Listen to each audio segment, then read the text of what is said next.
के अध्यक्ष श्रीमान घिसिंग जी, पूर्व सांसद सीपीआरएम के अध्यक्ष सीआरबी राय जी, भारतीय जनता पार्टी के जिला के अध्यक्ष श्रीमान कल्याण देवान जी, पूर्व जिलाध्यक्ष श्रीमान मनोज देवान जी, भारतीय जनता पार्टी के लोकप्रिय प्रत्याशी श्री विष्णु प्रसाद शर्मा जी, महेंद्र छेत्री जी, श्री अरुण घतानी जी, विकास राय जी, प्रताप खाती जी, ऋषि थापा जी, नीना नामा जी, अरुण घिसिंग जी, भारतीय जनता पार्टी दार्जिलिंग जिला के समस्त पदाधिकारीगण और इस क्षेत्र में बसे हुए सभी मेरे भाइयों बहनों, बंगाल विधानसभा का चुनाव चल रहा है और मुझे इस दार्जिलिंग क्षेत्र में आप सभी भाइयों बहनों के बीच में आने का सौभाग्य प्राप्त हुआ है। आप सबसे मिलकर के संवाद बना करके मुझे बहुत प्रसन्नता की अनुभूति हो रही है। मैं आप सबका हृदय से अभिनंदन करता हूं।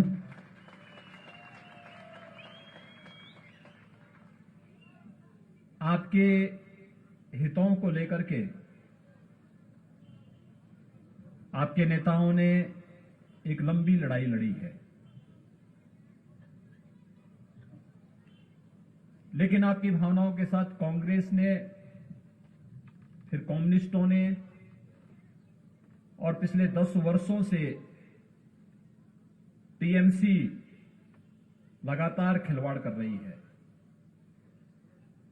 यहां के निर्दोष नौजवानों के साथ जिस प्रकार का व्यवहार इन दलों का रहा है वह अत्यंत दुर्भाग्यपूर्ण रहा है।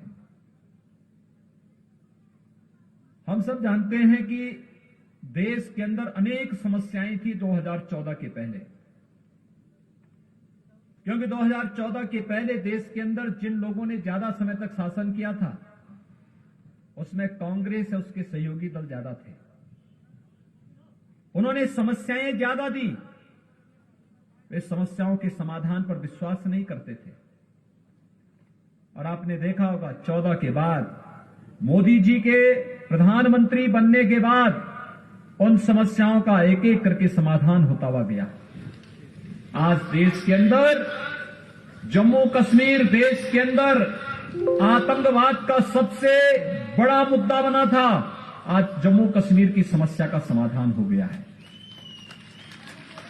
दार्जिलिंग का नौजवान भी अगर चाहेगा आज के दिन कि वह जम्मू कश्मीर के अंदर अपने लिए जमीन और मकान खरीदना चाहता है, कोई आपको रोक नहीं सकता है। आप भी पूरे मजबूती के साथ जम्मू कश्मीर के अंदर अपने लिए जमीन और मकान खरीदने के अधिकारी हो सकते हैं।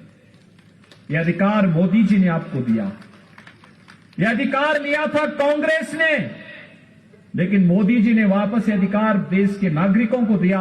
आज जम्मू कश्मीर विकास की प्रक्रिया के साथ जुड़ करके तेजी के साथ आगे बढ़ रहा है। भाइयों बहनों, बोडोलैंड की समस्या, मैं भी असम विधानसभा चुनाव में गया था। कितने भी तेजी के साथ विकास की इस प्रक्रिया के साथ आज बोडोलैंड आगे जुड़ रहा है। आज वहां का नौजवान खुशहाल है।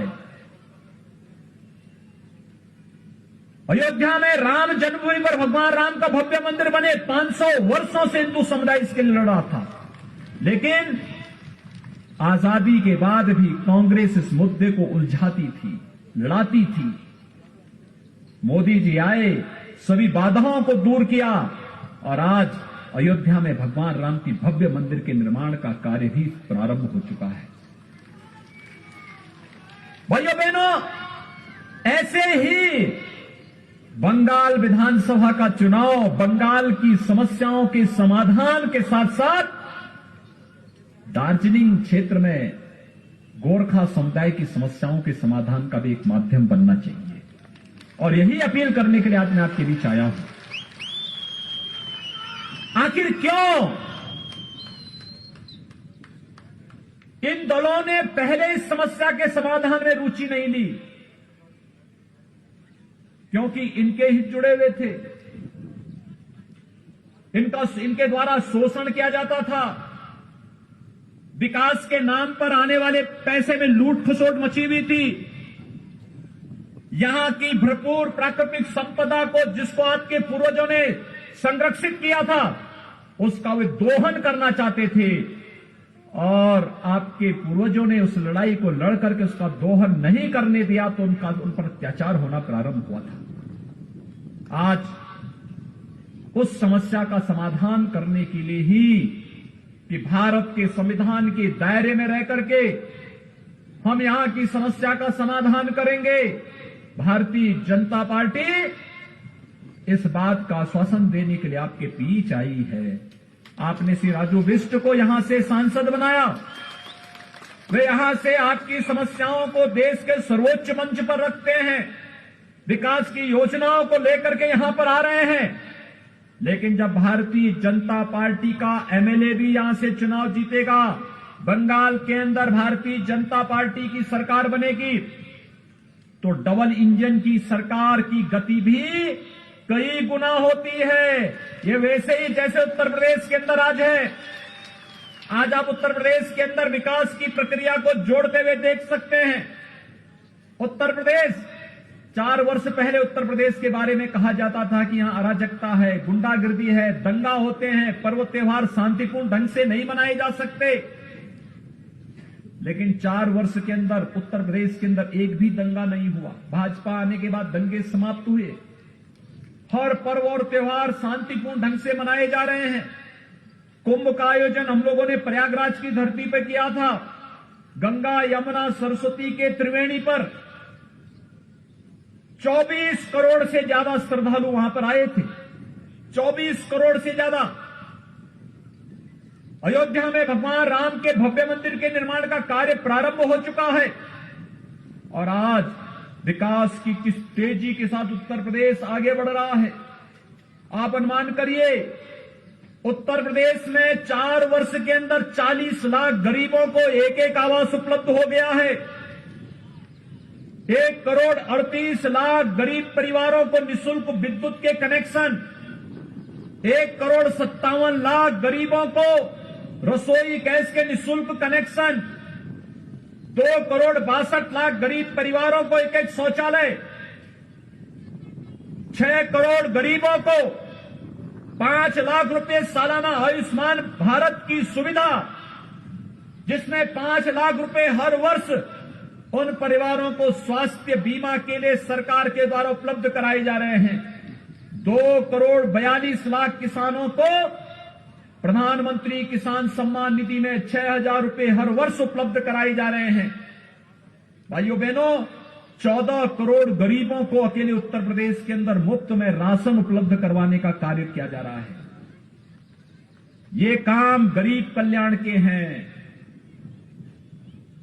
आपने देखा होगा बंगाल के अंदर भी पंचायत चुनाव हुए थे, कितनी हिंसा हुई थी। लोकल बॉडी के इलेक्शन में कितनी हिंसा हुई थी। और इस समय उत्तर प्रदेश के अंदर चुनाव चल रहे हैं, आपने एक भी जगह हिंसा नहीं देख रहे होंगे। मैं बंगाल में प्रचार कर रहा हूं, उत्तर प्रदेश में शांतिपूर्ण तरीके से चुनाव चल रहे हैं। यह है परिवर्तन। इंफ्रास्ट्रक्चर हमने नेपाल को, बिहार को, छत्तीसगढ़ को, झारखंड को, मध्य प्रदेश, राजस्थान, उत्तराखंड, हरियाणा, दिल्ली, इनसे जुड़ी हुई उत्तर प्रदेश की पूरी सीमाओं में जितने भी हमारे मार्ग थे उनको 4 लेन की कनेक्टिविटी से जोड़ा है। 5 नए एक्सप्रेसवे उत्तर प्रदेश के अंदर बन रहे हैं। ये 5 एक्सप्रेसवे उत्तर प्रदेश की इकोनॉमी को बढ़ाने वाले, उत्तर प्रदेश की प्रति व्यक्ति आय को कई गुना बढ़ाने की वादा रखते हैं। एयर कनेक्टिविटी को बेहतर किया है। ये सब इसलिए संभव हो पाया है क्योंकि प्रधानमंत्री मोदी जी का बरदहस्त और उनका मार्गदर्शन है और उनका सहयोग है। उत्तर प्रदेश के अंदर भाजपा की सरकार है और डबल इंजन की सरकार विकास की प्रक्रिया को तेजी के साथ आगे बढ़ाती है तो उत्तर प्रदेश की 24 करोड़ जनता के जीवन में खुशहाली लेके आती है। और यही तो हम बंगाल के लिए भी कहना चाहते हैं। आखिर दार्जिलिंग और उसके इन क्षेत्रों की कितनी प्राकृतिक सौंदर्य है इसमें। ये प्राकृतिक सौंदर्य यहां पे पर्यटन की संभावनाओं को भी आगे बढ़ाता है। ये पर्यटन, ये प्राकृतिक सौंदर्य हेल्थ एंड वेलनेस के नए स्पॉट के रूप में हेल्थ टूरिज्म को भी आगे बढ़ाने का एक मादा यहां पे रखता है। और मैं तो कह सकता हूं यहां पे भाजपा की सरकार होती तो टूरिज्म में यूरोप और स्विट्जरलैंड आपसे कई पीछे छूट जाता। दार्जिलिंग नंबर 1 पर देश और दुनिया के अंदर आ गया होता। यहां के इन सभी बहन बेटियों को और यहां के इन नौजवानों को दार्जिलिंग के अंदर ही नौकरी और रोजगार की सुविधा उपलब्ध हो जाती है। इनको कहीं बाहर जाने की आवश्यकता नहीं कि दुनिया आपके पास आती। ये संभावनाएं यहां पर है, लेकिन इन संभावनाओं को आगे बढ़ाने का जो अवसर है वो ये चुनाव है। और इसलिए मैंने कहा कि बंगाल का चुनाव हमारे लिए सत्ता परिवर्तन मात्र एक माध्यम नहीं है। बंगाल के अंदर हर एक क्षेत्र में खुशहाली लाने का एक माध्यम भी है, समृद्धि लाने का माध्यम भी है। भाइयों बहनों, 4 वर्ष में हम लोगों ने उत्तर प्रदेश की प्रति व्यक्ति आय दुगने से अधिक की है और बंगाल के अंदर 10 वर्षों में टीएमसी की सरकार में प्रति व्यक्ति आय में बढ़ोतरी हुई है, घटा है। यहां पर नागरिक के जीवन स्तर को कम करने का कार्य टीएमसी के गुंडों ने किया है, लूट खसोट मचाई है। योजनाओं का लाभ यहां के नागरिकों को नहीं मिल पाता है। विकास की योजनाएं या तो टीएमसी लागू नहीं होने देती है और अगर हो भी गई तो उसको बीच में ही हड़प लिया जाता है, नागरिक तक, आम नागरिक तक नहीं पहुंचने दिया जाता है। क्या नहीं है आपके पास? सब कुछ तो है, केवल उचित नेतृत्व और मार्गदर्शन की है। और आपने श्री राजू बिष्ट को यहां से सांसद बनाया, अब उनके साथ सहयोग करने के लिए एमएलए भी दीजिए, हर एक क्षेत्र में एमएलए भी दीजिए। भाइयों बहनों, आप देखना विकास कैसे आगे बढ़ता है। विकास तेजी के साथ आगे बढ़ता हुआ दिखाई देगा। मुझे आश्चर्य होता है, यहां पर गोरखा समुदाय पर तो अत्याचार हुआ ही, चाय बागान के श्रमिकों के साथ कितना शोषण हुआ। देश के अंदर उनको प्रतिदिन जो उनका मानदेय है 300-350 रुपए प्रतिदिन मिलता है, उनको जमीन के पट्टे मिलते हैं, लेकिन बंगाल के अंदर यहां पर 200 रुपए भी नहीं मिलते, उसमें भी शोषण होता है, जमीन का पट्टा नहीं मिलता है। उनके सामने अपने जीवन को बचाने की भी समस्या है और आजीविका को बचाने की भी समस्या है। जीवन और जीविका दोनों को बचाने के लिए भारतीय जनता पार्टी आपके बीच में काम करना चाहती है और इसी के लिए आज हम सब आपके बीच आए हैं। भाइयों बहनों, जो अपार संभावनाएं यहां पर हैं टूरिज्म के साथ साथ, आखिर यहां पे यूनिवर्सिटी क्यों नहीं बननी चाहिए? क्यों नहीं बननी चाहिए? अगर अच्छी सरकार होती, बंगाल के अंदर विकास की सोच वाली सरकार होती, तो जैसे उत्तर प्रदेश के अंदर 2 एम्स बन रहे हैं, 4 वर्ष में 30 नए medical college, government medical college हम लोग बना रहे हैं, 30 मेडिकल कॉलेजेस नए बना रहे हैं, एम्स, आईएम, आईआईटी,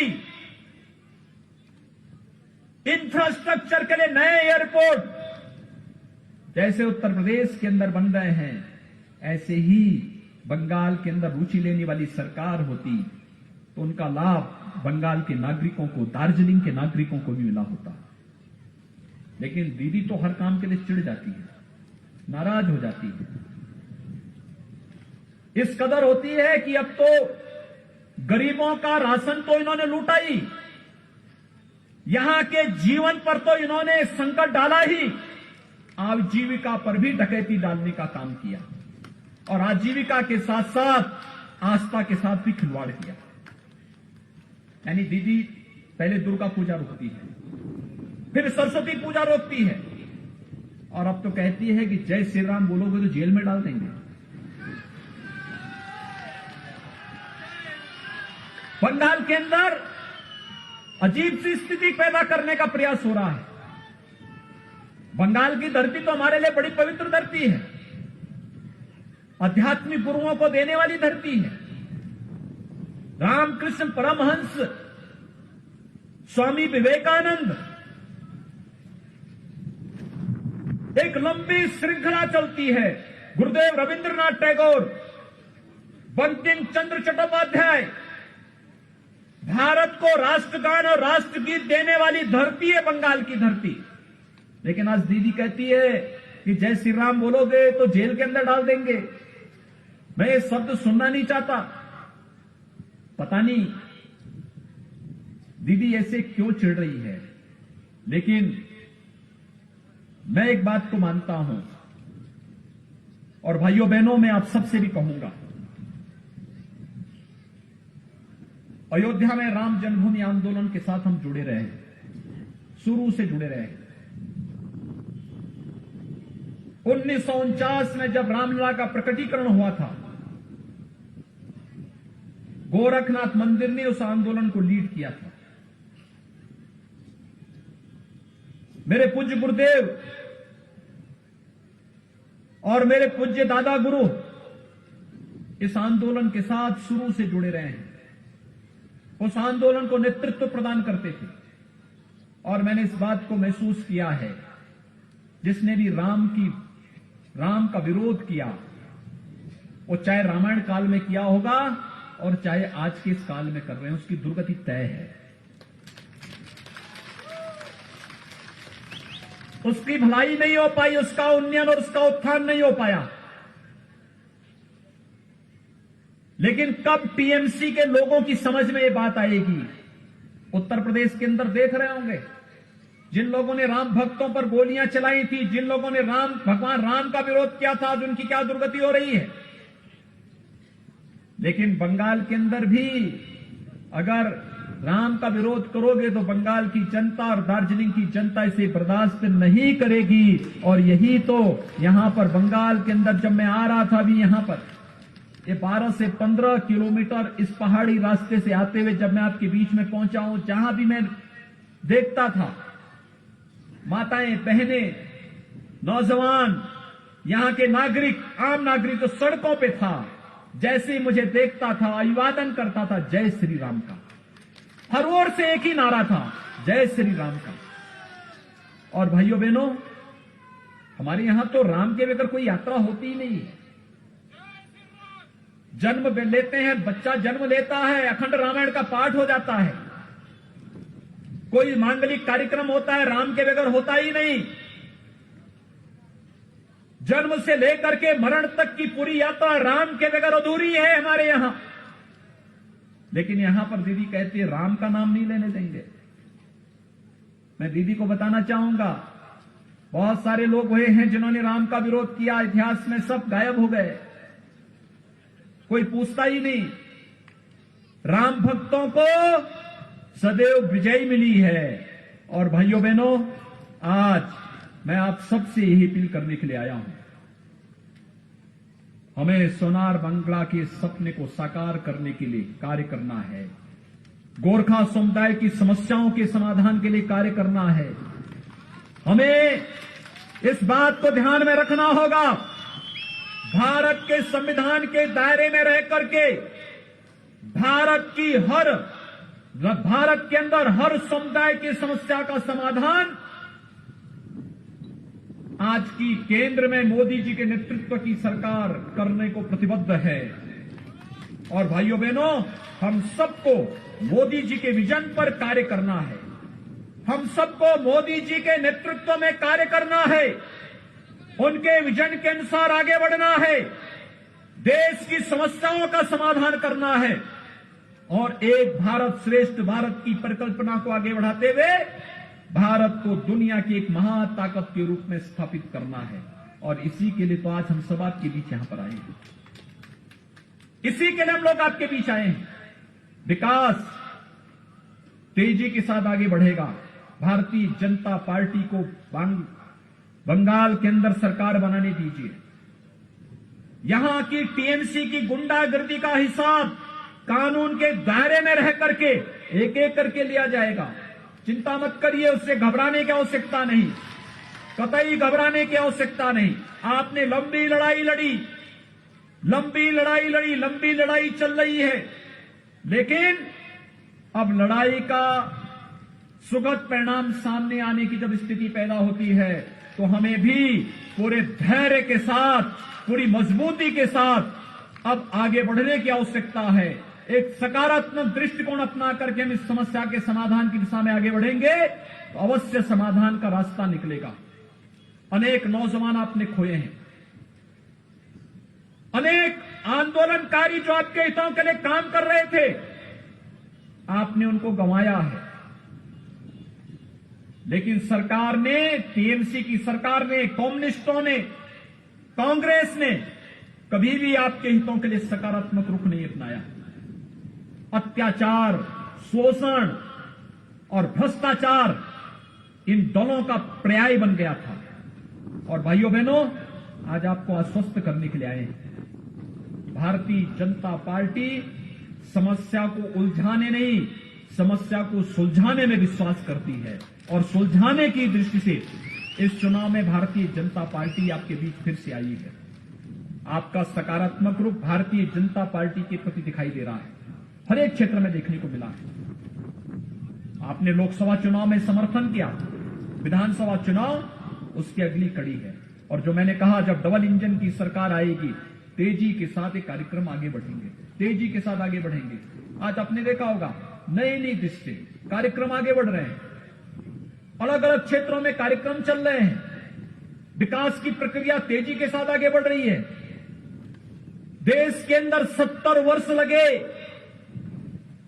देश के अंदर 55 वर्षों तक कांग्रेस ने शासन किया, एक एम्स दिल्ली में दिया, और मोदी जी ने 6 वर्ष में 22 नए एम्स देश के अंदर दिए हैं, जिसमें से 2 एम्स यूपी में बन रहे हैं। क्यों नहीं आपका यहां बनना चाहिए? क्यों नहीं दार्जिलिंग में एक विश्वविद्यालय बनना चाहिए? क्यों नहीं यहां पर यहां की आवश्यकता के अनुरूप सुविधाओं का उन्नयन होना चाहिए? और क्यों नहीं यहां की प्राकृतिक सौंदर्य को दुनिया के पर्यटन केंद्र के रूप में विकसित करने के लिए, हेल्थ एंड वेलनेस सेंटर के रूप में विकसित करने के लिए क्यों नहीं ये कार्यक्रम आगे बढ़ने चाहिए? ये बढ़ने की इच्छा शक्ति के लिए उस प्रकार के जनप्रतिनिधि और उस प्रकार की सरकार होनी आवश्यक है। और उस प्रकार की सरकार के लिए आपके बीच में आपका समर्थन प्राप्त करने के लिए, भारतीय जनता पार्टी के प्रत्याशी के पक्ष में समर्थन प्राप्त करने के लिए आज हम सब आपके बीच भाइयों बहनों यहां पर आए हैं। मैं आप सबसे अपील करूंगा, श्री विष्णु प्रसाद शर्मा को भारतीय जनता पार्टी के प्रत्याशी के रूप में आपके बीच आए हैं। इन्हें भारी बहुमत से विजयी बनाने की अपील आप सबसे करने के लिए आए हैं। श्री विष्णु प्रसाद शर्मा को आप लोग सही समर्थन देंगे? दोनों हाथ उठाइए, इधर से भी, इधर से भी, उधर से भी, सभी ओर से, ऊपर से भी, जहां है वहां से, सभी ओर से दोनों हाथ उठाइए। दोनों हाथ उठा के मेरे साथ बोलेंगे, जय श्री राम, जय श्री राम, जय जय श्री राम।